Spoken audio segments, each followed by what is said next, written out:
Hey gardeners, I'm Jay from Jay's Garden Journal, and I am overwhelmed. I have been walking around my garden doing some chores here and there, and just started thinking about how big this garden has gotten and how much work it requires to maintain it. And I'm just at that point where I think I've done too much. So I love my garden. I love working in my garden. Not only am I overwhelmed by my garden, I'm overwhelmed by the beauty that the garden has, and I love it. But it's a lot of work. I'm going to take you guys around the garden, show you some things, show you the beautiful things, show you the neglected areas that are overwhelming me. And I know as gardeners, we all experience overwhelm, and I'm there, and it's not even June. I'm usually overwhelmed beginning of August or so, late July. But this year, just all the different projects I have going on, and I work a lot, and my garden gets neglected, and I can only work on a little bit here and there. And it's only me that works in this garden, so I'm having to make some decisions, some choices about my gardens. And dare I say, I get rid of some of these beds. I don't know about that, but I think that's what I might have to do just to bring the work down. I read a book called The Right Sized Flower Garden, and I'll put the author's name on the screen in just a second, but I read that book and it resonated with me. You know, bringing your garden back to a size that is manageable for the stage of life that you're in. And I'm in that stage right now where I love being in the garden, but I am easily overwhelmed by how much work it takes to maintain this garden and how much work it takes to maintain the inside of my home and the jobs that I do. So yeah, let's walk around the garden and let's just enjoy what is here. And I'll show you some of those areas that are completely neglected. So of course I have to start with the most beautiful bed in my garden. This is the long border, and this long border has transformed so much over the years. And I'm standing here not really knowing where to start, to show you guys what I have growing. I have this bee balm that I absolutely love. It is a miniature bee balm, and I bought it on clearance at Mill Creek Greenhouses in Columbia, South Carolina. And it was just a little sprig of bee balm. But I went ahead and put it in the ground, and that was in the fall. And y'all, look at the pollinators. They love it. They absolutely love this plant, and it is beautiful. I have to catch this little bee here. Look at that. So cool. See, this is the part of my garden that I truly love.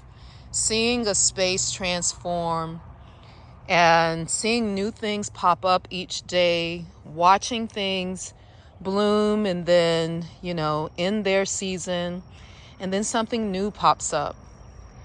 And that is exciting to me. Here I have my larkspur. This is the flowering larkspur. I got a patch of this from a friend years ago, and it has just spread through the garden. This is actually the second patch because I started dividing my plants and moving them around the garden, which is another beautiful thing about gardening. Once you learn how to propagate things, you start saving a lot of money instead of spending it at the nurseries and the big box stores. So once I learned how to do divisions and do it pretty well, that saved me a lot of money. Speaking of that, look at this patch of sedum. Trying to stay away from all the pollinators, let them do their thing. But this patch of sedum just spreads through the garden. And it's beautiful. I love it, absolutely love it. All of this larkspur I grew from seed. These penstemon plants came from seed. I planted a patch way in the back there, and then I realized that I could collect those seeds and just toss them everywhere. And this is what happened. I got new plants. And I love that. I love that. Oh, look at the birds at the bird feeder. Again, this is something I love about the garden. And as I'm considering downsizing my garden beds, this is definitely the garden bed that I would keep. I would pare down some of the things that are in this bed, but this bed brings me so much happiness. The way it transforms through the seasons is just, it's miraculous. I love it. And my lilies are in bloom. I have bee balm everywhere. And I've planted densely. That's been my thing over the years. I plant densely because I don't want to mulch. So I figure if I put more plants in, the less mulch I have to put down. And that has been a success for me. So let's turn and look at it from this angle. Y'all, look at this. And the birds love it. I love it. I'm going to walk back over here for just a moment so you can see the seed heads from my poppies. These are just as beautiful as the flowers themselves. What a beautiful flowers or seed head. I just think it's so gorgeous. This corner of the bed I love as well. I love this lamb's ear along the edge. This is the lamb's ear that does not flower.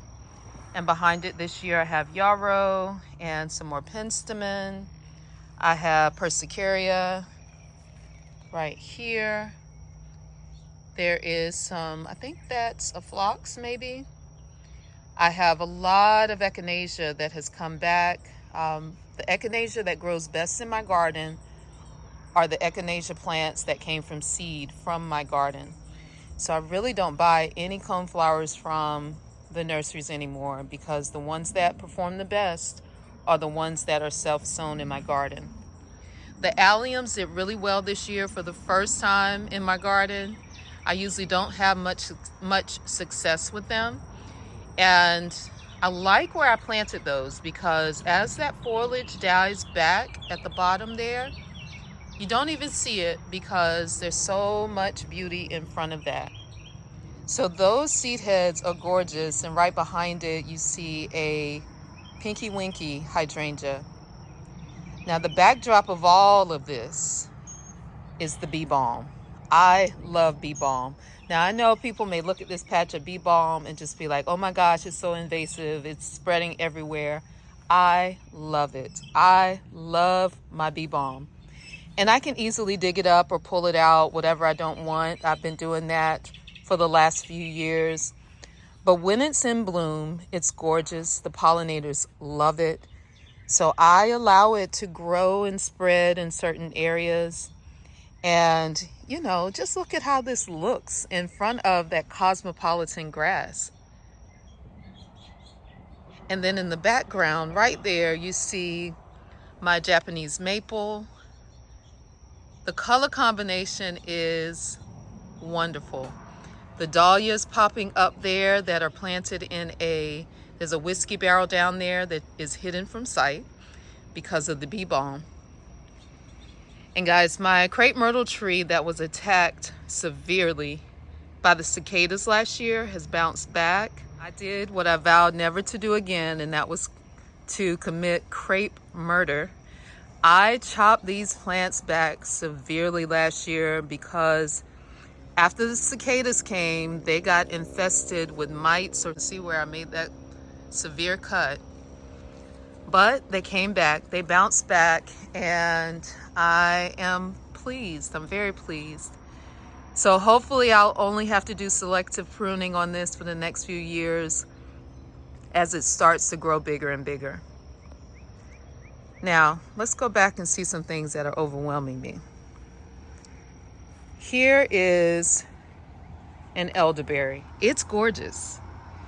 But I can't walk through my garden because the elderberry is falling over into the pathway.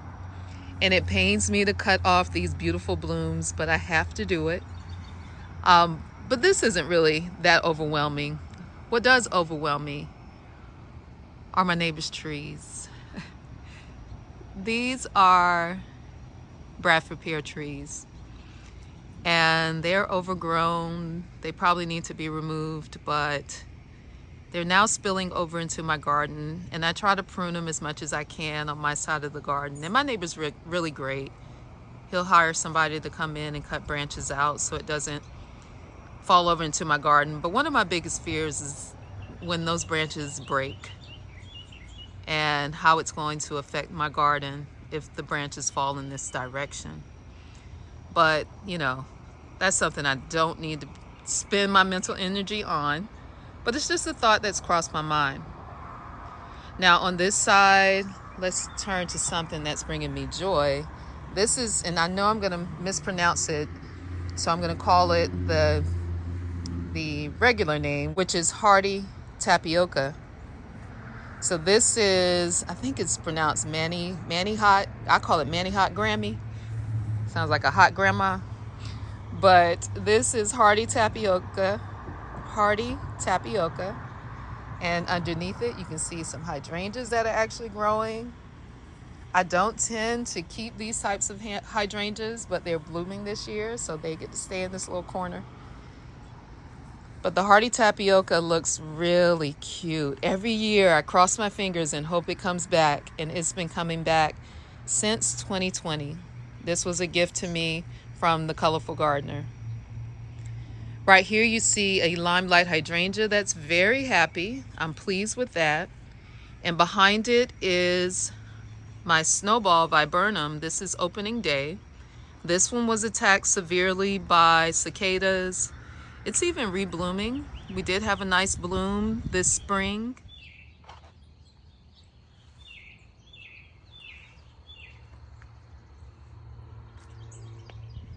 But when I planted this, I had no idea how big it would get. So this one is going to have to get pruned really well this year. Let's talk about the elephant in the garden. This is my sunroom, and I really don't use it that much. I had an ex-boyfriend who built it for me when we were dating. And then when we broke up, he stopped working on it. So it's really unfinished, and I had someone come in and finish the outside, but the roof is not complete, and it's, you know, some days I feel like it's an eyesore to me, and one day I'm gonna have to shell out more money to get it demolished. But for now, I do get to overwinter some things in there, so I'm grateful for that. But yeah, so I don't talk much about this sunroom because I really don't use it that much. And then my island bed, I'm pleased with my island bed. It's been doing wonderful over the years. Y'all, this started out as a little tiny patch years ago and has become such a beautiful sight in the garden. I plant things that are really big here. Have my canna lilies, more penstemon here. Oh, let's go over here. This is a burgundy spice bush, Carolina allspice. And y'all, that thing is beautiful. Wow, look at that thing. That's gorgeous. So I'm loving this. Of course, I'm gonna keep this bed. Right here I have my smoke bush. This is the Winecraft Gold smoke bush. I have the Winecraft Black down here. It doesn't perform as well as the Winecraft Gold. Maybe I'll remove that and put it someplace else one day. But this, it took a couple of years, but now it's happy and it's doing its thing. I have a banana tree in there that every year I'm surprised it comes back, and I just need to welcome that and know that it'll come back each year. But there's all kinds of wonderful things in here. Bee balm, of course, lilies. This is a Rudbeckia maxima. I have several of those, and several of those that I've divided and propagated and moved around the garden. Poppies are everywhere this year. I actually saved seeds the previous year and was able to sprinkle those in several different beds in the garden this year. So the island bed is just fine. I'm enjoying it. The hibiscus in the garden aren't doing so well. They are getting eaten by those little green worms. But I don't spray my garden. I don't use pesticides, herbicides, any of those in my garden. So, you know, some things just succumb. But yeah, so let me pan across the garden here. You see some things I pulled out, some things that I brought out from the back of the garden. I've been watering. But yeah, this is the garden. This is my potager, my kitchen garden. So I have lots of kale growing here, lots of other potted plants that have not found a home yet. There's always a bunch of those. I had to bring them out into this area because I was forgetting to water them when I had them tucked back into a secluded area. So I just had to pull those out into an area where I would actually see them so that they would get watered. And check out this patch of bee balm. Now I know bee balm can really take over, but this one loves the soil. I use soil cubed compost in this area, and it is very pleased that I did that because it looks like a full-on shrub, and all the larkspur around it are happy as well. They are just gorgeous, but the colors are beautiful. I sit out here and listen to the birds and just enjoy the sights. Let's take a look at Juvie. So this is the pathway to Juvie. On the way, we see some lilies in bloom, lots of blueberries, blackberries, which I'm excited about. Oh, there is a hummingbird moth right there. Let's see. Get close up.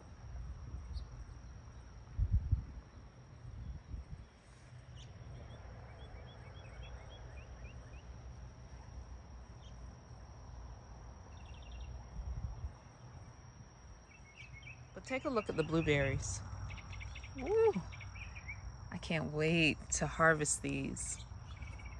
And I don't put nets on my garden. The year that I did put a net around my blueberries, I had a bird get caught up in the net and a black snake get caught up in the net, and they both died. So I vowed to never cover my blueberries again. It's not that important to me to harvest all these blueberries, you know, to put birds and snakes at risk. So I do not cover my blueberries anymore. This garden is not just mine, it's mine and everything that lives out here. Everybody gets to share this. Here's the hummingbird moth again.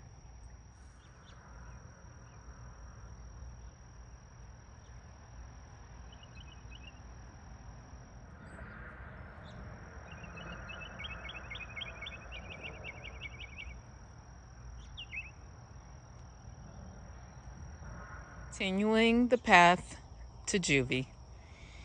So this area is overcrowded. I just have random things back here, y'all. I don't come back here very often. I keep seeing this hummingbird moth.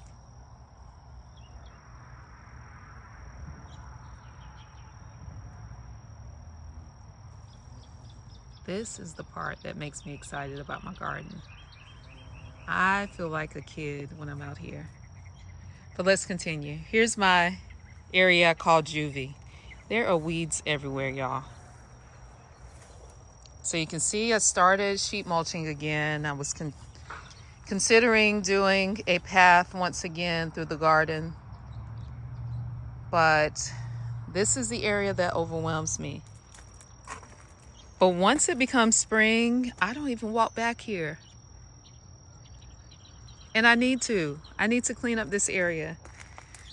My red twig dogwood has seen better days. It looks not so happy this year.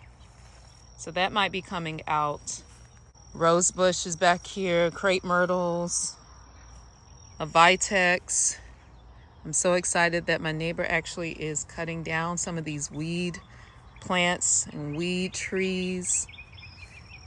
I mean, it's still pretty weedy back here, but y'all, it was something else. I'm telling you, which was why I didn't come back here.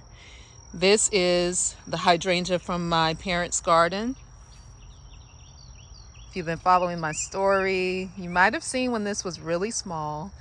I brought it to my garden in 2020. I mentioned it in about a video ago, but it's very happy. But y'all, this is that area that overwhelms me. So my first thought is just to pull everything out, cut everything down, and just mow this area to the ground. I am really contemplating doing that. Right here, I attempted to do a dead hedge, which is just a pile of sticks and debris, but it has become an eyesore. So, yeah, I don't even come back here very often. But I just had to share this with you guys, share some of the areas in the garden that totally overwhelm me. But let's keep going, because I do want to share some other beds in the garden. I'll give you guys a full view of the backyard here.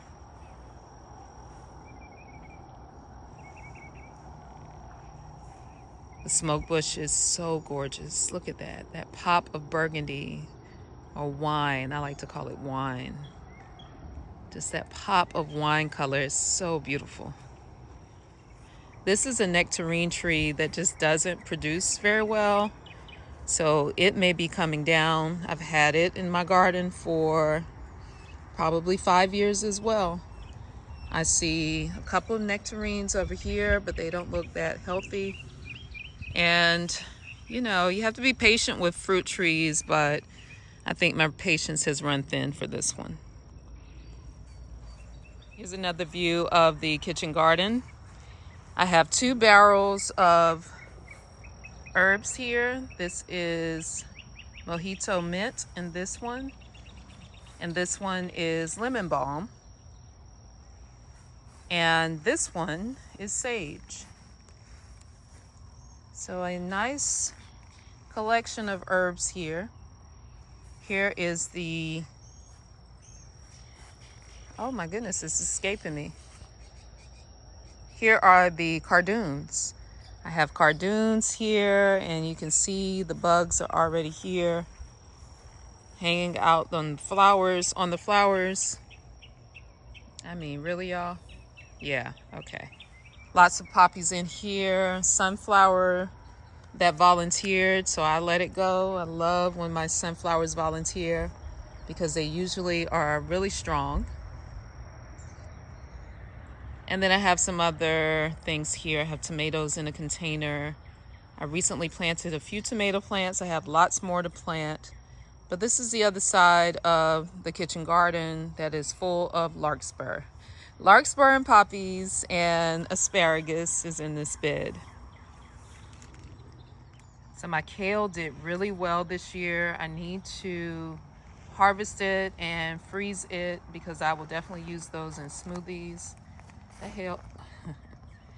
That kale looks so good. I should definitely put that on my list. Okay, so this is another thing that overwhelms me because I do a terrible job at harvesting my vegetables. And I know how good they would taste if I would harvest them. And I know how much money they save because I grow them. But I'm so busy doing other things that, you know, I'll buy food out and eat out and not take advantage of what's already in my garden. And that needs to change.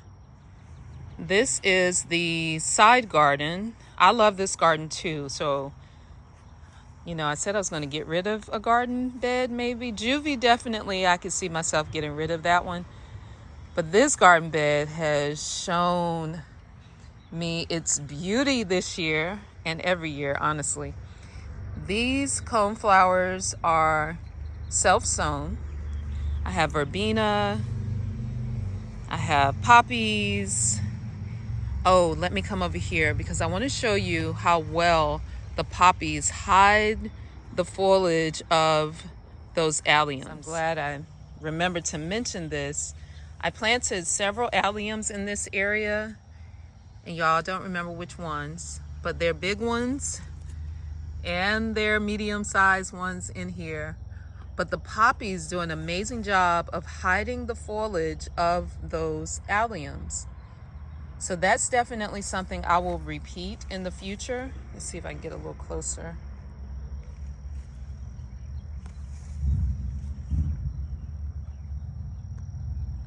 So you can see the poppies and the allium seed heads and the foliage from the not the poppies, from the alliums are down there. But when you're looking into the bed, all you see are the poppies really and the tops of the alliums. So I do like that. Let's continue to walk along the side of this garden. Like I mentioned, I love the coneflowers. When I realized that self-sown, the native coneflowers did the best in my garden, those are the ones that I've stuck with. And every time they finish their cycle and go to seed, I just sprinkle those seeds everywhere within that bed. And sometimes I dig up little plants and transplant them. They take about 2 years to bloom after being self-sown. So you'll see the foliage the first year, and then you'll see these magnificent blooms the second year. So that should be a beautiful show in the next week or two, because this bed is looking pretty stunning. And I've talked a lot about my smoke bush this year. I debated whether to prune the smoke bush this year, and I decided not to. And I'm glad I didn't, because it bloomed so well this year. These, and especially in the morning, these blooms are touched with dew and they just look amazing.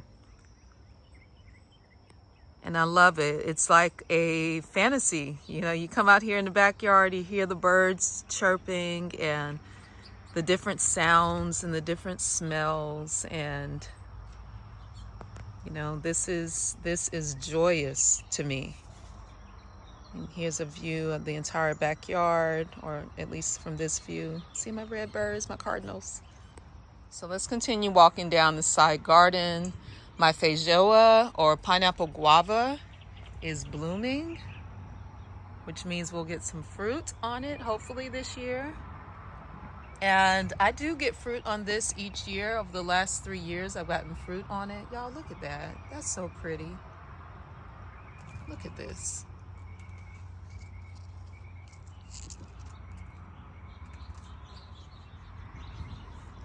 And these, when they do fruit, I don't notice them until the fruit is on the ground. And they're ready to eat once they hit the ground. And they're very sweet. They kind of taste like cotton candy. But look at that. And this is an evergreen shrub. So you get this beautiful silvery foliage throughout the year.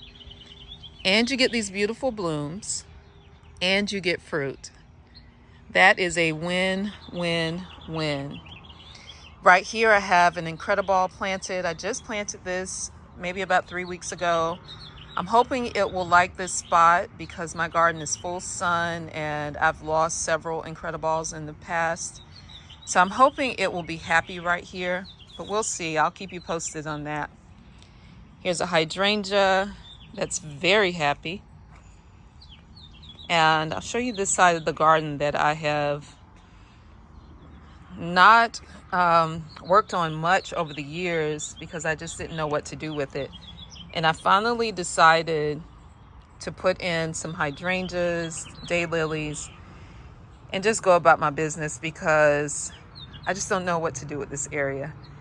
So once these bloom, I'm sure that is going to solidify my decision to put those hydrangeas here because I know it's going to be so beautiful. But let's get closer to these daylilies so you can see this brilliant color.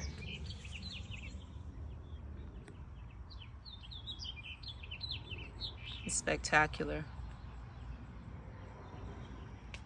So we'll keep walking along the side garden here. This is a Western Arborvitae, Ember Waves Arborvitae. If you can find one, add it to your garden. I got it and it was very small. It was about 2 feet tall when I got it. And that was about 5 years ago. Most of my plantings, the ones that are mature, I bought 5 years ago. 2019, 2020, that time when I really started going heavy on my gardening. So the mature plants are probably at most 5 years old. This bed has been extended over the years using the sheet mulching technique. And I'm pleased with this bed as well. I recently put in this Merlot red bud. It's a baby, but I may have to move it because it's so close to the sidewalk, and I've been observing these trees in my neighborhood and throughout my town, and they can get really big. So I need to consider this placement. I have it here in the side garden, but I'm anticipating that that will get really big. Now here's another bed that I am fine with. I have my hibiscus growing here. This one's doing better than all the other hibiscus in the garden. Most of them are getting skeletonized. This one, the worms are slowly eating it. And they always bloom, even if the worms do this to them. But I probably won't add any new hibiscus to the garden because I'm seeing that, the worms like it and they take over. Right here I have a peony, and I love the look of the seed heads on the peony. I think that's a beautiful transition, actually. The blooms on peonies are gorgeous, but they don't last long in my zone. I'm zone 8 in South Carolina. So if we get a hot day, they just basically melt off of the plant. So I don't put a lot of stock into the peonies. I do have a few, but I probably won't buy any more. These daylilies are on the way. These are gorgeous. If I can remember the name, I'll put it on the screen. If I cannot, I won't. And right here I have a hydrangea growing. This one I relocated this past fall because it toppled over. I don't know if it was because of the weather or a vole in the ground or what, but I moved it forward or up forward in the garden. Daisies are doing great. This is a snowball viburnum that does great every year. And so this is my sidewalk garden. It is a cottage garden.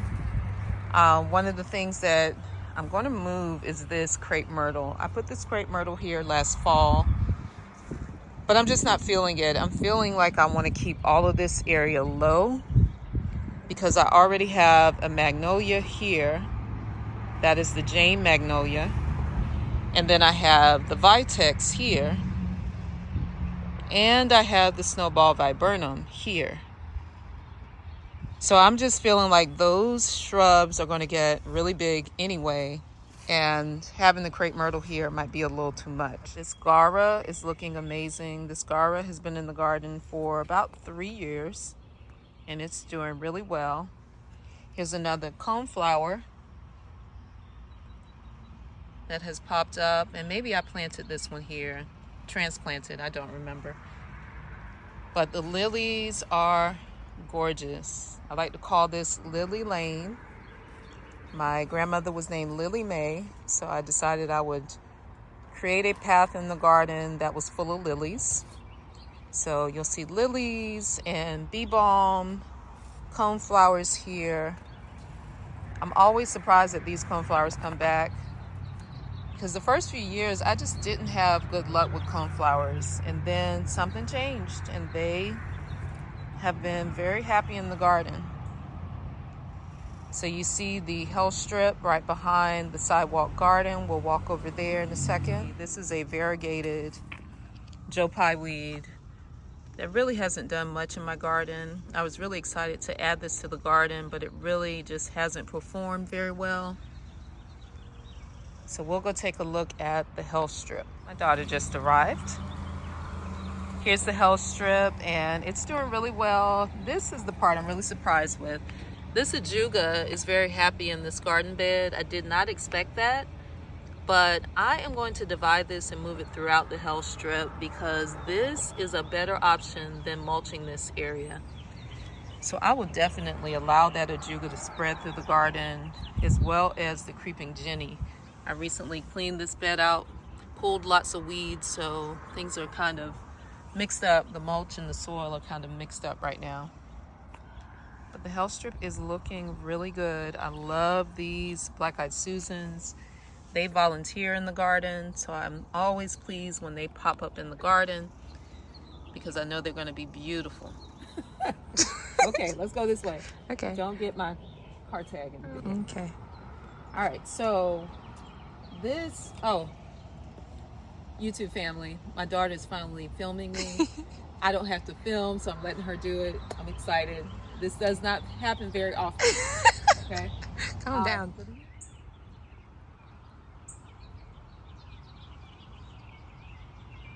Hey gardeners, thanks for watching the tour so far. To keep this from being an hour long, I've split this video into 2 parts. I look forward to you guys joining me in part 2.